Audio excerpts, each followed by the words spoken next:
Hi guys, welcome back. Today we are going to learn about the unit circle in this video. So the unit circle is a very important thing. So before we get started with dealing with this and putting, it's going to look like a ton of information on this, we are going to learn what it is. So the unit circle is simply a circle with a radius of 1. We're going to look at very important and key positions on this, talking about degrees and radians, and we're also going to talk about the XY coordinate point. Now, it might look a little messy on here, but on the last page of our notes, we do have a filled out one that isn't going to be as crowded as this is going to be, but I do need whiteboard space for other things and to keep this up. So, when I have let me turn this on to projector mode so it's easier for you guys to see. So when I have a circle with a radius of 1 like we see here, I have my radians labeled around the outside.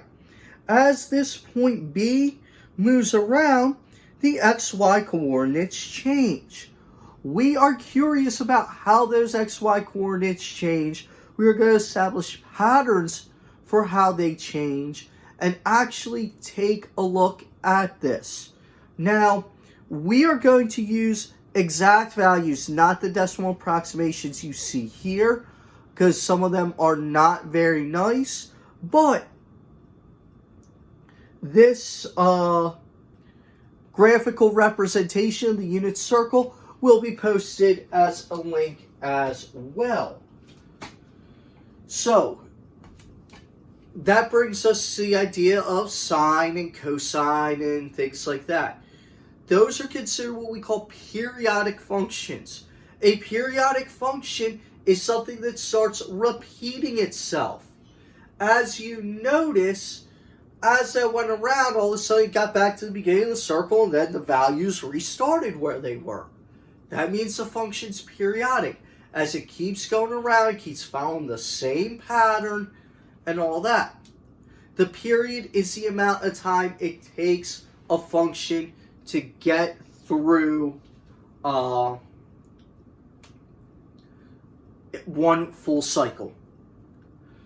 So, inside the notes, I'm moving things a little bit out of order, because I just want to get into the heart of what the unit circle is.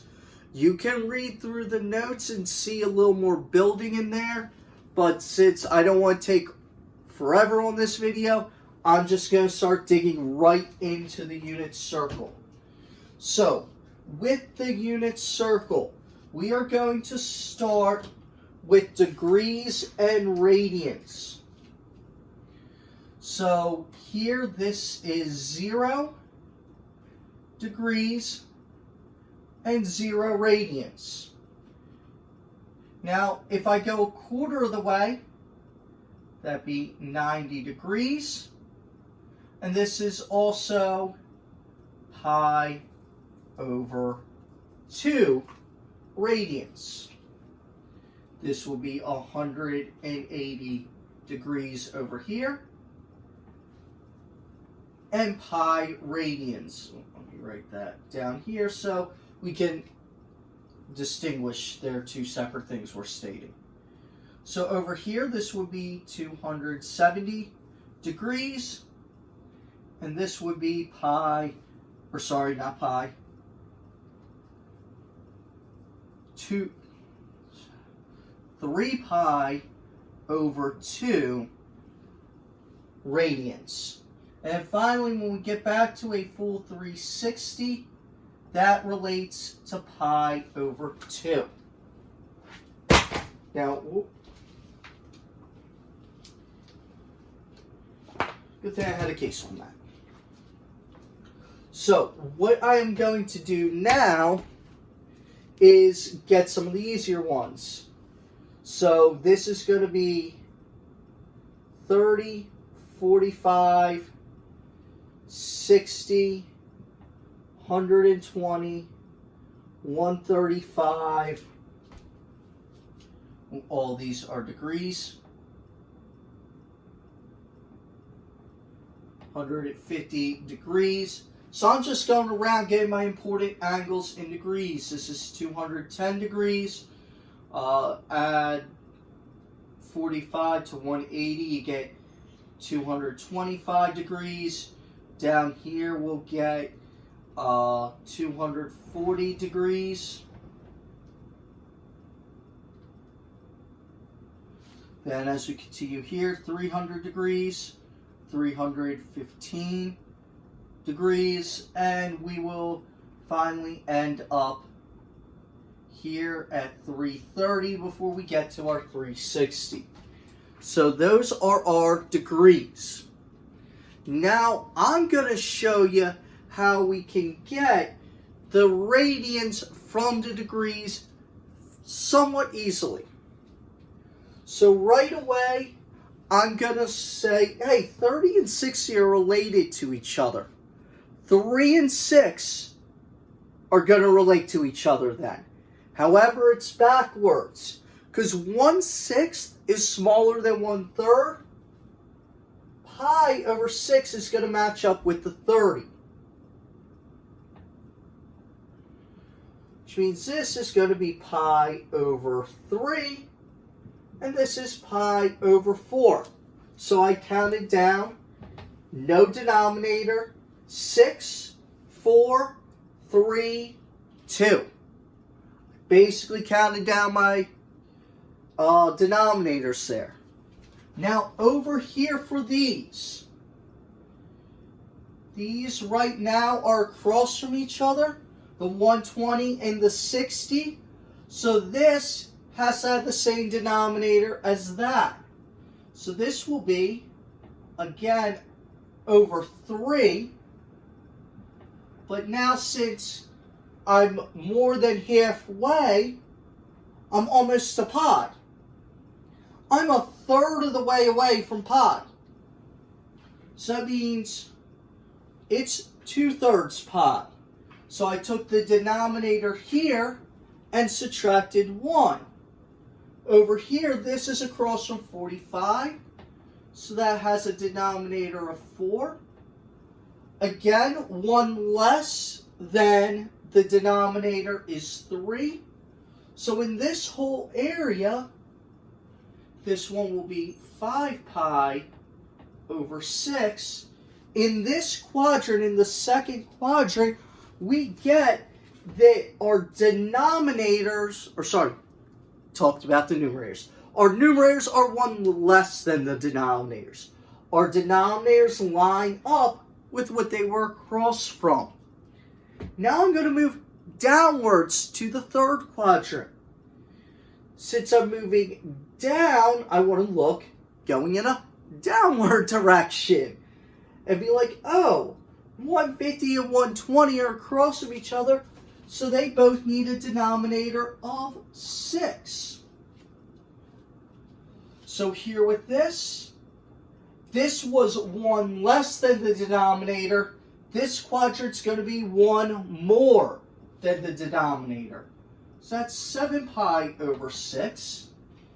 These are across from each other, so that tells me I have a denominator of 4. Again, I want to be 1 more, so that's going to be pi over 4. These are across from each other, so that's going to be over 3. And hey, go 1 more than what the denominator was. That's 4 pi over 3. Notice this actually fits that same pattern too. This numerator 3 is 1 more than the denominator. But that's where my denominator started. I can't get the denominators of 1 because that makes it a whole number. So now again, I'm going across again. Now this one's interesting. If I go across, these line up. That's 3, right? If I go up, these line up. That also has a denominator 3. So it worked out. So this is going to be over 3. Now all of these, since I'm trying to get to 2 pi, will be 1 less than twice the denominator. So 3 times 2, 6 minus 1 makes this 5 pi. Over here, this lines up with 4 pi, lines up or pi over 4 lines up with a pi over 4. So this is going to be over 4. 4 times 2 is 8. 8 minus 1 is 7. Same thing here. This will end up being 11 pi over 6. 6 times 2 is 12. 12 minus 1 is 11. So, that is those. Now we're going to look at the XY points. The XY points will actually tell us the cosine and sine values. So sine is equal to y, cosine is equal to your x value. So again, start with the really easy points here. Right here, 1, 0. Up here, 0, 1. Over here, -1, 0. Actually, these might be better in orange. I thought this brighter red. I'll get the rest switched up. And this point is 0, -1. So what we're going to do is find our points. Everything that isn't a whole number has a denominator of 2 the entire way around the unit circle at these critical values. So we're either going to count down if I'm going 1 to 0 or 0 to -1, or count up when I go 0 to 1, or maybe say -1 to 0. So we're doing count ups and count downs. So first thing I'm going to do is this point right here. This is going to be the point. Since I am counting down from 1 to 0, 1 is equal to 2 over 2. The square root of 4 is 2, so square root of 4 is kind of where I'm starting. So this was square root of 4. This will be square root of 3 over 2, comma. Now this, I'm counting up from 0 to 1. So I'm at 0. This is going to be 1 over 2. Now I don't put a square root on the 1 because I realize the square root of 1 is just 1. So for the next one again, the x in this case is counting down, the y is counting up. 3 counts down to 2, root 2 over 2. And then the y counts up to root 2 over 2. Now I have a ton of information in this and it's a little crowded, but just bear with me, guys. Again, you can see this in the notes as well. Or just Google unit circle and you'll find it there too. Now over here, I went 3, 2. This one should start with a 1 over 2. This went 1, 2. And then this should be root 3 over 2. So I counted up and counted down where appropriate. Now, we can use symmetry and the same sort of rules to get us there. I'm going to show us how to really utilize our symmetry because we're utilizing our symmetry to help with our denominators on radians. So since these are across from each other, again 60 and 120, I know that these are going to be as well. Now notice, if I'm above my x-axis, my y's should say positive, and they will. However, my x's need to go down. So I'm going from 0 to -1. So I'm going to need to start at -1/2. And then on the x, I'm going from 1 to 0. That's going to be root 3 over 2. Continue the pattern. This was a negative, so all my x's are saying negative. in this whole area here. All my y's are saying positive in this area here. So now that 1 goes to a 2, keep it negative. And now the 3 also counts down to a 2, so root 2 over 2. Now finally, this was 1, 2, this should be 3, negative root 3 over 2. And then this one was 3, 2, now this should be down to 1 over 2. Again, keep the pattern going. These are 150 and 210 are across from each other. So this is going to end up being, now both had to be negative here because I have both negative x and y values. Negative root 3 over 2, comma, negative 1/2.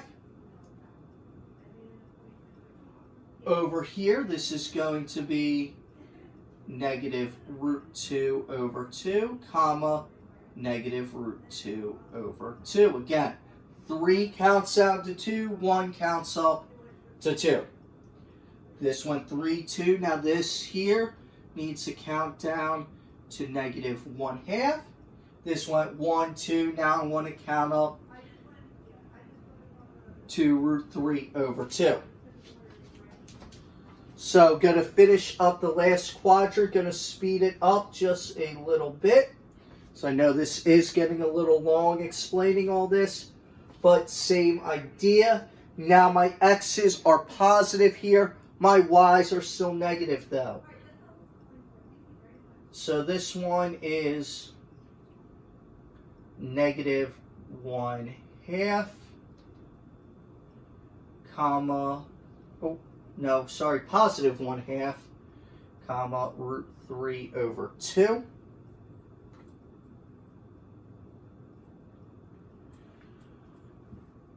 Negative root 3 over 2. This one will be root 2 over 2, comma, negative root 2 over 2. And then the final one will be root 3 over 2, comma, negative 1/2. So, yeah, there's a lot in there. I do apologize for how much that is. I know it's a lot, but this is going to help us do all our other work. So, based off of that, we can make definitions for sine and cosine. So sine is equal to our y values. Cosine is equal to our x, which would end up meaning that tangent is equal to our y value over our x value. Cosecant, again, this is defined a little more in the notes there. Cosecant's a reciprocal of sine, so that's going to be 1 over your y value. Secant is the reciprocal of cosine. That's going to be 1 over your x value. And cotangent is the reciprocal of tangent. So that's going to be x over y. So what I'm going to do is use this unit circle to help me out in determining sine, cosine, and tangent values. So here with example 1, I'm going to find the cosine of pi over 3. This has 3 different parts, 3 different problems we're going to do. So let's just do this one first. So cosine of pi over 3. So pi over 3 is up here. Cosine's the x value. So 1/2. I just read it from my unit circle right here.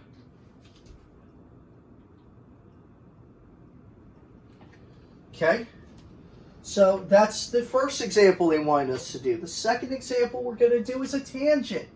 I'm going to say now the tangent of 3 pi over 4.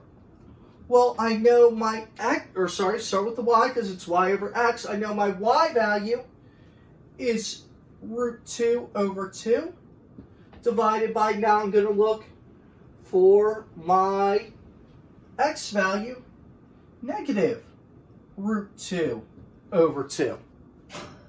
Now, conveniently, since these are the exact same thing, those are just going to cancel out and reduce to 1/2.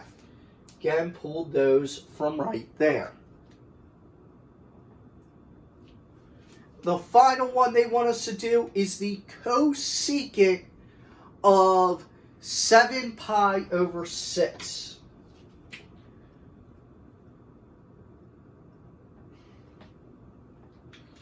CSC, so cosecant of 7 pi over 6. So when I look at cosecant, that's 1 over y. So go to 7 pi over 6. My y value is negative 1/2. So when I'm dividing by a fraction like I am here, I'm going to multiply it by its reciprocal. So it's going to be times 2 over negative 1, which is just negative 2. So all I was doing was pulling my x and y values from a completed unit circle. Now example 2 is going to ask me for one that is not between 0 and 2 pi. So for example 2, it says sine of 31 pi over 6. Yes, over 6. So what I'm going to do here is with 31 pi, I'm going to start subtracting 2 pi until I get below 2 pi, basically find a number on this unit circle. So since I know that 12 divided by 6 is 2, I know I can subtract 12 pi over 6. It's the same thing as subtracting 2 pi. When I first do that, that gives me 19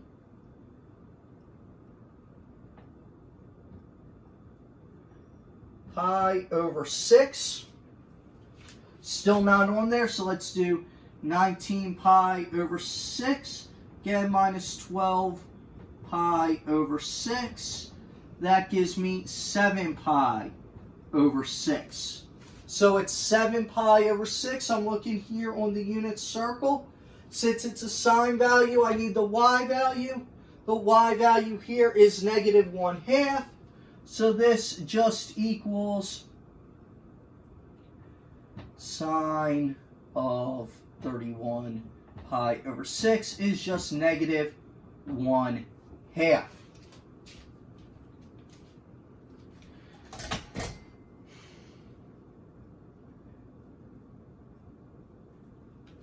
And honestly, the last part just talks about using a calculator. You guys, I think, can figure that out on your own. If you need help with that, please let me know. But this is my rundown, my breakdown of the unit circle. Is there a line in the unit circle? Yes. But look for established patterns. I know I went a little fast, so try and make this video not take forever. Honestly, you might want to watch this video 2 or 3 times to help you with the patterns and the building of the unit circle. Because during the semester, I went through this about 3 or 4 times during first semester with those students. How to build it, how to put it together. So one watch might not be enough. Thank you guys and have a great day.